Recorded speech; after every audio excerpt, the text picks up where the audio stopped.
अब हम चलते हैं कक्षा 7th में एनसीईआरटी सिलेबस त्रिभुज की परिभाषाएं।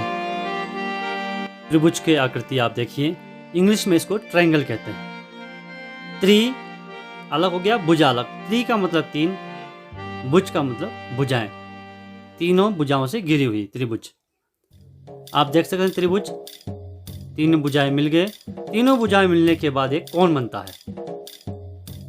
इंग्लिश में ट्रायंगल, हिंदी में त्रिभुज। और जब कोण बनने के बाद जो शीर्ष होता है उसको शीर्ष बिंदु कहते हैं। आप लोगों को पता होना चाहिए कि तीनों कोणों का जो आंतरिक जो कोण है, तीनों कोणों का योग 180 डिग्री का होता है। ये आप लोगों को ज्ञात होना चाहिए।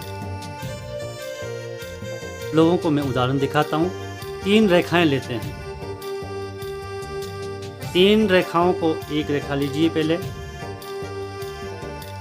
उसके बाद दूसरी रेखा को जोड़ने से कोण बनता है।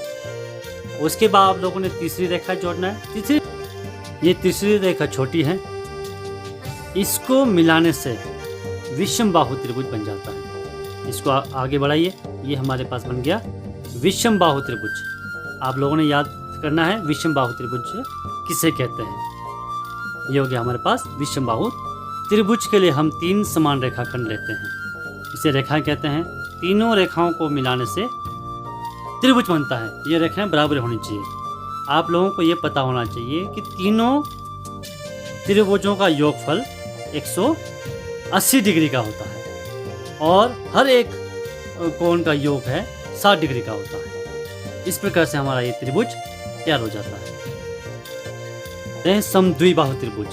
समद्विबाहु त्रिभुज में 3 रेखाएं लेते हैं, 2 रेखाएं समान, 1 रेखा असमान। सबसे छोटी रेखा हमने नीचे लगाई, 2 आमने सामने की दोनों रेखाएं जो बराबर हैं उसको आमने सामने लगाया, तो ये बन गया समद्विबाहु त्रिभुज। जिसके आमने और सामने की दोनों भुजाएं बराबर हो तो समद्विबाहु त्रिभुज इसे कहते हैं। इस प्रकार आप लोगों ने देखा, सबसे पहले है समबाहु त्रिभुज, उसके बाद समद्विबाहु और उसके बाद विषमबाहु त्रिभुज, जिसके तीनों कोणों का योग अलग अलग है। आप इसको देख सकते हैं, ध्यान से देखना है। समबाहु त्रिभुज, समद्विबाहु त्रिभुज, विषमबाहु त्रिभुज। इस प्रकार से आप लोगों ने इन त्रिभुजों को बनाना है। न्यून कोण त्रिभुज, अधिकोण त्रिभुज, विषमबाहु त्रिभुज, समद्विबाहु त्रिभुज, इन कोणों को बनाना है और परिभाषाओं को याद करना है। समत्रिबाहु, विषमबाहु, न्यून कोण त्रिभुज, अधिकोण त्रिभुज, इनको आप लोगों ने याद करना है और इसको फेयर कॉपी में उतारना भी है। मैं उम्मीद करता हूँ कि आप सभी सफलतापूर्वक काम करेंगे।